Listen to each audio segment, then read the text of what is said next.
Hi, everybody. Welcome to New Year's resolutions. Today is January 21st. So, this is actually the last day of the resolutions show for this year, unless I decide to retake it and check back on our resolutions probably around June or July, probably the middle of the year. So, for January, this is the last video, and I would like it to be find a new love. This is the resolution for today, find a new love. So being clear about what is love for you, or what do you mean by love, a new love. It could be a new lover, it could be a new relationship, it could be finding a new love for yourself, right? It could be falling in love with someone that deserves it so much that you want to give it to them. So, and also it could be finding a person, a significant one, a partnership, someone that you want to have experiences of love. So my head, I don't know if you can see, it says love. So how many ways can you also find to brand yourself? I've been telling you about branding many times, and find ways to do that. Whatever it is that you promote, find ways to brand it and get people used to see you and get yourself used to your brand. So going back to finding a new love, let's say you want a new lover. How do you want that relationship to be? How do you want that person to be? How do you want to be treated? And what are the qualities that you are expecting on that person? And the easiest way to finding those qualities is by realizing that you also need the same qualities. If you like someone who is faithful, then you need to be faithful. If you want someone who is athletic fit, they're gonna probably like the same thing, right? Because it's so important for them. If you like someone who is kind, are you kind? If you like someone who is a hard worker, are you a hard worker? Are you someone that keeps their commitment if that was important for them? Right? So we have probably a big list of what we want the person to be for us or already be themselves, right? But are we the person that we want? Do we have those kind of qualities? Do you think that someone who has those qualities will find them valuable? And if that is the case, do you think if we don't have them, will be possibly something that will make the relationship cold? Probably make the person lose the interest on us, right? That is a possibility. So, how do we then attract someone with the qualities that we have? Is having them ourselves, working on acquiring those qualities and keep on working on reinforcing the ones that we already have, and keep practicing and keeping strong the ones that we believe that are important, not feeling, not probably letting ourselves go when it's convenient, right? Keeping those ways of being, those ways of behaving, those ways of treating others, those ways of respecting others' beliefs, and also behaviors and our ability to forgive, right? I just told you about forgiveness on the previous video on the resolution for January 30th. So, how willing are we to forgive? And many times, what makes relationships harder is that we don't let go of our previous relationships. We keep talking about our ex, whoever ex that we have, we just don't seem to get over it. And when you have someone who you trust in, or who is willing to listen to you, you're bringing your ex over and over, and maybe you don't realize it until they tell you. I believe you probably still love your ex, and you might say, no, I don't. Why will you say that? The relationship wasn't something that I can show off, or something that I'm proud of. And they might tell you, you keep talking about him or about her. You haven't let go of your ex relationship. So when we don't let go our ex relationship, we are not fully available for anyone.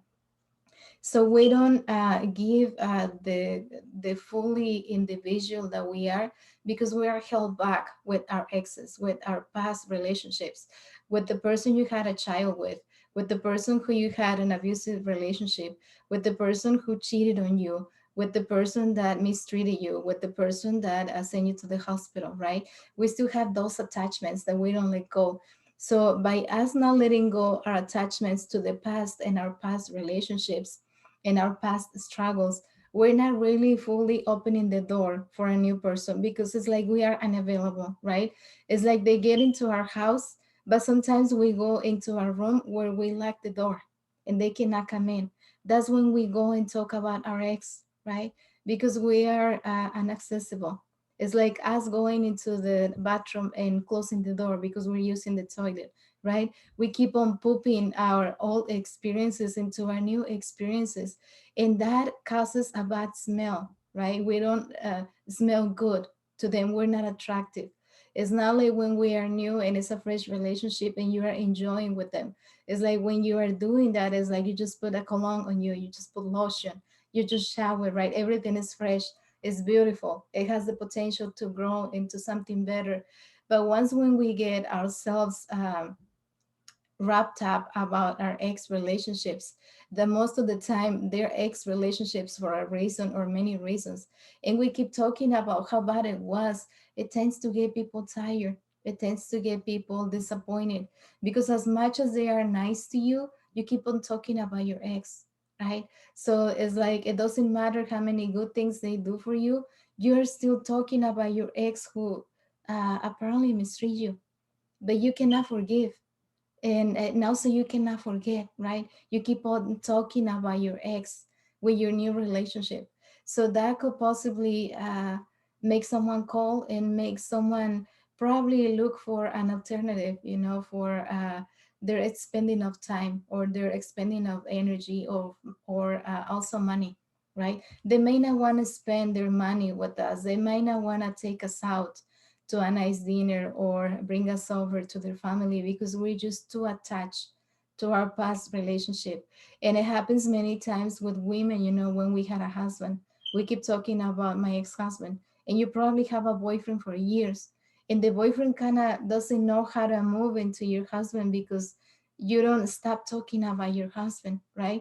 He almost feels like he never will get that kind of place in your life, even in your past life. He probably doesn't even feel like you will probably be talking about him as an ex-boyfriend or as an ex-relationship the way you talk about your previous ex, that apparently harm you so much that you're not with him or her, but you're still talking about him, right? You still have him in this kind of a pedestal where no one can get a hold of, no one can get him down of that pedestal because you keep talking about him, right?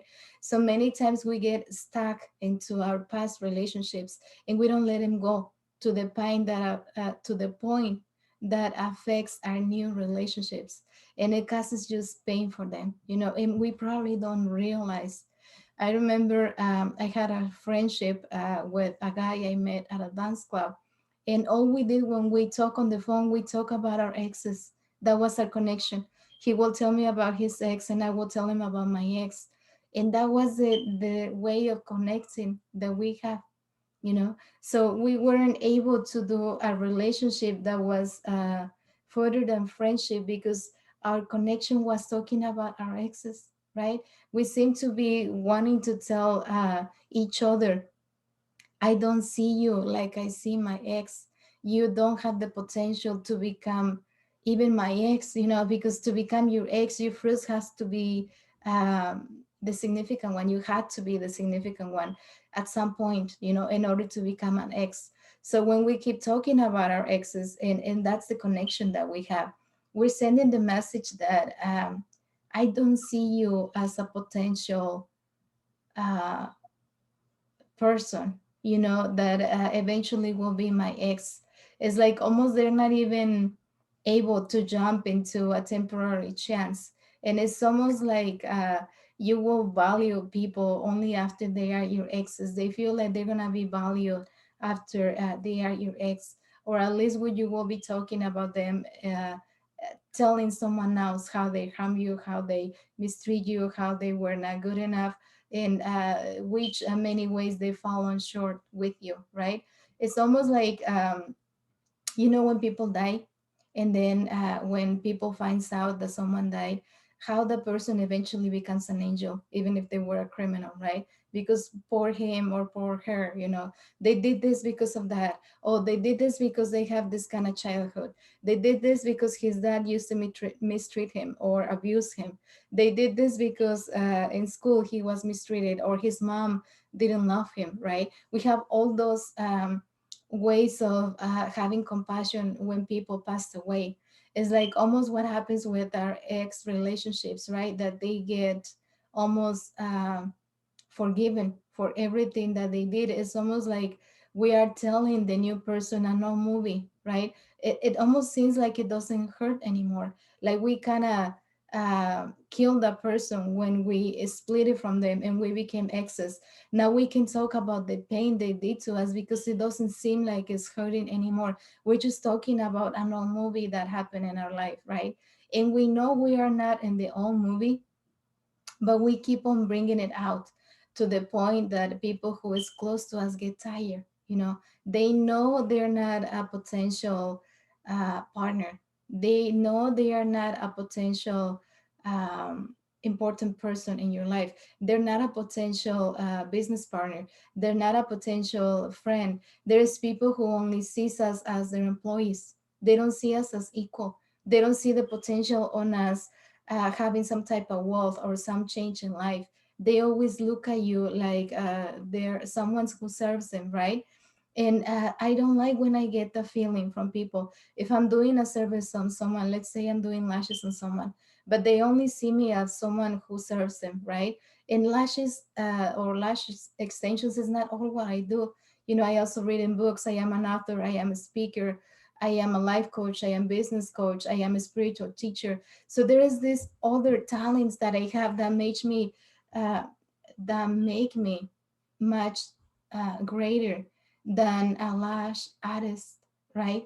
But if people who I do lashes on only see me as someone who provides a service for them, they don't see the fully potential that I have. They don't see all of my talents. They don't see the totality of who I am as an individual, as a woman. They don't see me as how good of a friend I am, how generous of a person, how compassionate, how kind I am to others, how much I realize how they see me, and how much I respect that and don't let it affect me. And with how much compassion I see them looking at me just as a servant, when I know I am much more than a lash artist. I am much more than someone who comes to your house and do lash extensions on you. I have so many more talents. When I'm doing lashes on you, I am seeing a beautiful woman.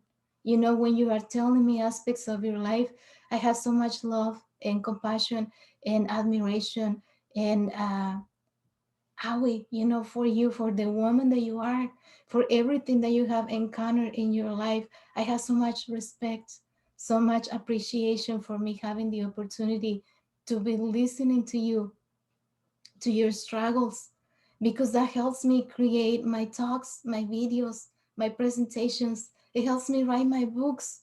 You don't know how fortunate I am to be able to do lash extensions on you. And if you only see me as your lash lady, that is okay. But I am much more than that.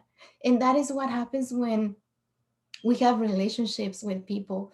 We only see them as someone who does a service to us that we can pay for, right? We are compensating them in some way. Maybe we give them gifts, maybe we give them our time, maybe we make them laugh, maybe we teach them how we talk, how we see situations, how we manage our business, how we manage our bills, how we pay on time, how we negotiate when we are behind, how we get discounts, how we get help, uh, how do we refer of how the day went around work. I have been realizing that when you have a relationship with someone and you talk to them on the phone, eventually they pick up your lingo. They pick up how you refer the things. They pick up how you talk. I am a person that I don't like to curse, or unless I'm very mad, or I do it in a way where it's kind of funny, but not intentionally. It's very hard for me to curse at someone or be mad at someone. I try not to say it, or I might say it in a way where I'm gonna slap you with a white glove, right? So it's like I'm gonna tell you a wise statement, that is gonna slap you on the face, but I'm not gonna call you names. I'm not gonna say how much I hate you. I might be mad at you, but I will be mad at you telling you how you make me feel and why I am so mad and why do I know that what I'm telling you is what is happening and how do I know it? And I'm gonna probably compare you with someone that I already know that does this kind of behavior, right? And I might throw it on your face, but I'm gonna be straight at you. I'm not gonna uh, work around it. I'm not gonna go through the bushes to get right to the root of the tree that you are. I'm gonna throw it at you straight. And if I'm mad, I'm gonna be mad at you because then when I love you, I'm gonna fully love you. I'm gonna fully care for you. I am not a person that only gives halfway. If I am committed with you, if I am doing a service on you, I'm gonna do the best that I can, even if it takes me hours to do it. And if I'm not able to do it, I will let you know and I will apologize to you. And if I don't feel like the service I provided for you is what I'm charging you for, then I'm gonna tell you, don't pay me that much, or don't pay me today. I wanna give it to you as a gift. And if you don't wanna take it and you still wanna pay me, that's fine. I am also willing to receive. It's not like I feel like I don't deserve it because ultimately I'm giving you the chance for you to be blessed. And I know that. I know that when you allow others to give you, you are giving them the chance to be blessed. So when someone allows you to give them anything that you want to give them or that you want to compensate them, you are giving them the chance to be blessed because the blessing that is going to come for them is going to be bigger than what they are giving you, right? Because they are willing to compensate you, they are willing to pay you even though you are not charging them. It's like when you go to a restaurant and the waiter tells you that the dinner is on the house. You still want to leave a tip, and maybe you don't want to leave a tip, but you're going to walk out happy because you didn't have to pay for that dinner, right? So that's how it is when we are dealing with people. Sometimes they want to give us the free dinner. Sometimes they want to give us dessert on the house. So how do we want to appreciate that is what is going to bring blessings into that person, that organization, or that company. The appreciation that we feel, even though it could be temporary or it could be only until we get to the parking lot and start driving, because now we need our span of attention to be driving, to pay attention to the road, to leave our phone or maybe charge it or maybe put the Bluetooth on or get into the maps and going to our next destination, right?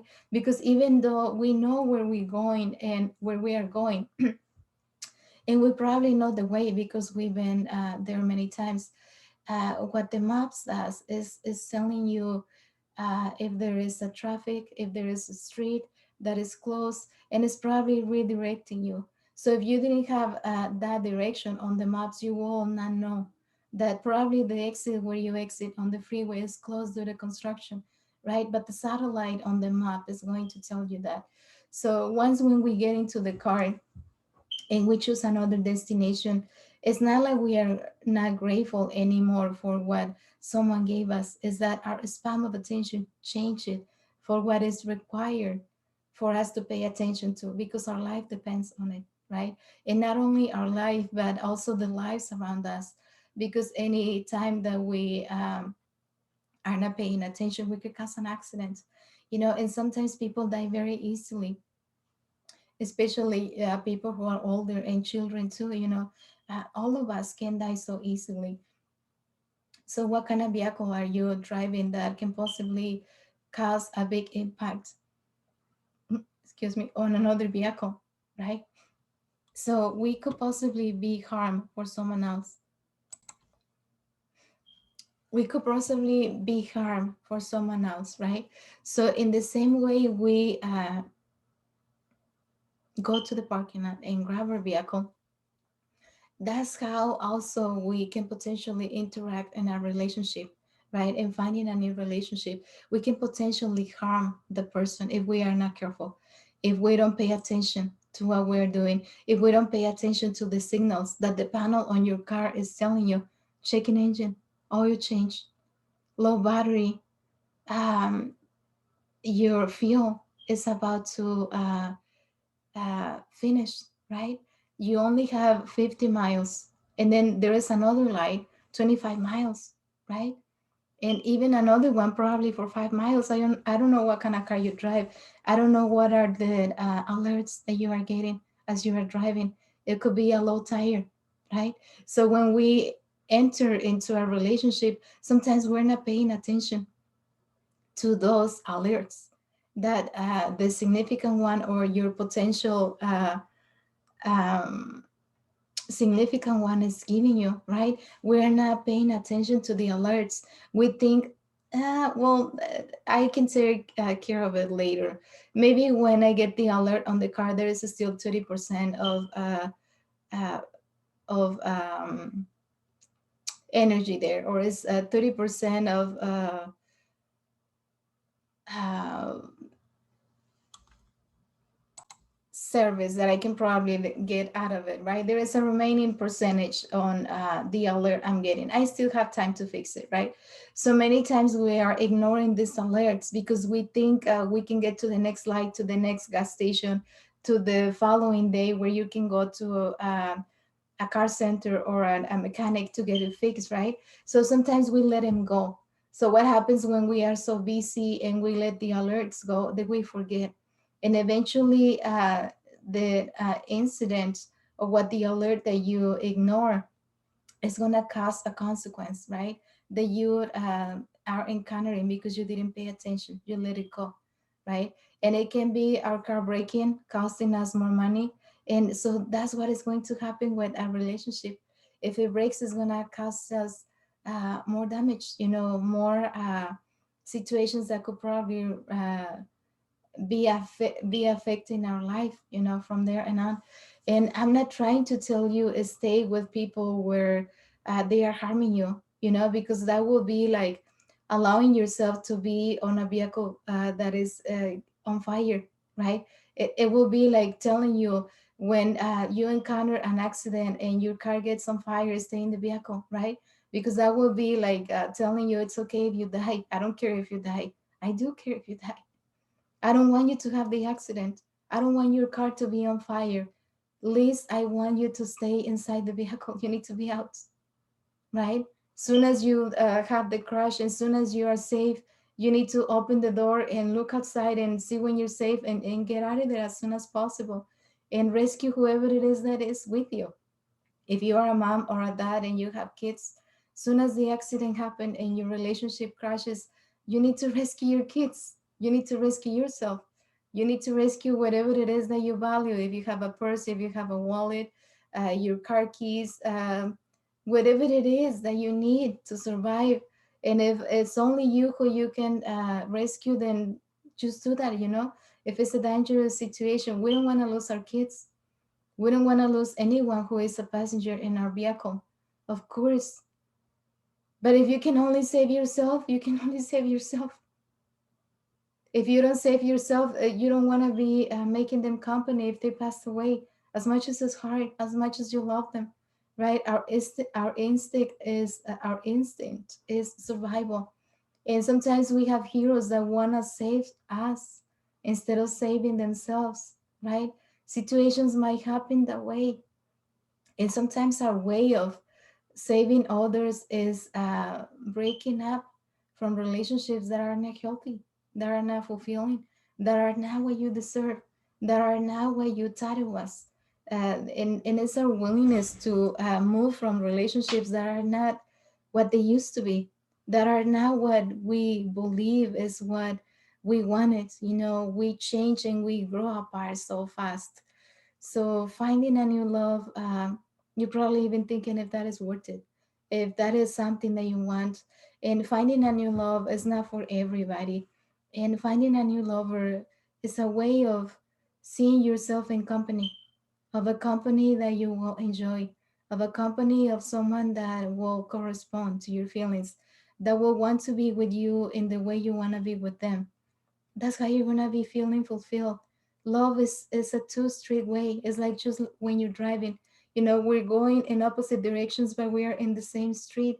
So at some point in our life, we need to stop and look at each other and have these meetings and these invites to jump into each other's side, and in order for us to do that, we need to get on the side of the road, or maybe we need to wait for them to get on the first exit and come to us in the direction where we are, so we can either leave a car parked or we can follow each other where we are going, right? There is many ways of getting together with someone, even if we have two different vehicles.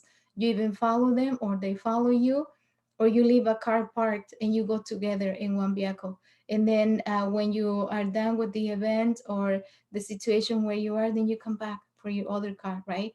Or you can come back the following day or in a few hours when you're able to pick it up and you are safe to do so. And maybe the person that you left with will come and drop you off to pick up your vehicle, and then you can go on with your life and go on in the opposite side of the street, right? We need to give people freedom to go in the opposite side of the street, because eventually we know that if we want to get together, there is a possibility, because they just need to get on the side of the road for us to take the first exit to go where they are, because even though you are in opposite sides of the road, it's not so far for you to find the first exit and find them where they are, or for them to go and find the first exit and come where you are, either that way or the other way, right? Either going to the front or going through the back. It depends which way they want to take. There is an exit in the back of them and there is an exit in the front of them. Which exit they want to take doesn't matter, because they can get to you, as soon as possible. And they might take the exit that is quicker, and they might take the exit that is longer, because that's how long they want to take to get to you. They might want to make you wait. They might want to think about it. They might want to enjoy a song while they get to you, right? So sometimes you're going to be impatient, and sometimes you're going to be surprised how quick someone gets to you, because maybe there is no traffic, and maybe there is traffic. There is circumstances that is preventing them, as much as they're anxious to get to you, right? There is all these people who they need to wait to move in order for you to join them, in order for them to get to you. They need to have patience and let the flow of the universe move as it is. It's like when you're driving, you're not the only person on the road, unless it's very early or very late at night, or it's a holiday. When we have these holidays where most people is off, you can go to a place in 10 minutes, 20 the most, even if it's far, even if it's in the opposite side of the city, just because the traffic is not heavy, is very light. So you can pass the lights, you can pass the freeway, you can take the shortcuts that right? And you can get there quick. But sometimes, as much as you're anxious to get to the person you love or the person you want to be with, you encounter traffic. And that's how happens with our potential loved ones, our potential new love. They probably encounter in traffic and they are not getting to you yet, but they want to be with you. They are dreaming with someone just like you. They have been writing down how they want you to be, and you do exist, and you are waiting for them, because you are just writing about how you want them to be. And love will bring it together. And when you are able to experience love, that will be a beautiful experience. I wish you love. And I wanted to close with this resolution, because tomorrow I'm going to start being my Valentine. And I already have an idea how the show is going to start. So thank you for watching New Year's resolutions. Today is January 21st, and this end this show for now. New Year's resolutions. Probably the one I do to check how we are doing, I will probably call it mid-year resolutions, or checking back in our resolutions, something like that, because I don't want the videos to be confused on any of my platforms. So thank you. Thank you. I appreciate you. Thank you so much for your time. Thank you for any minute that you connected with me on those videos. And thank you for giving me your time. I value it so much. I know that you could be doing anything else. And if you chose to be with me and share the space of love that I am offering for you, I am forever grateful. I love you. Bye.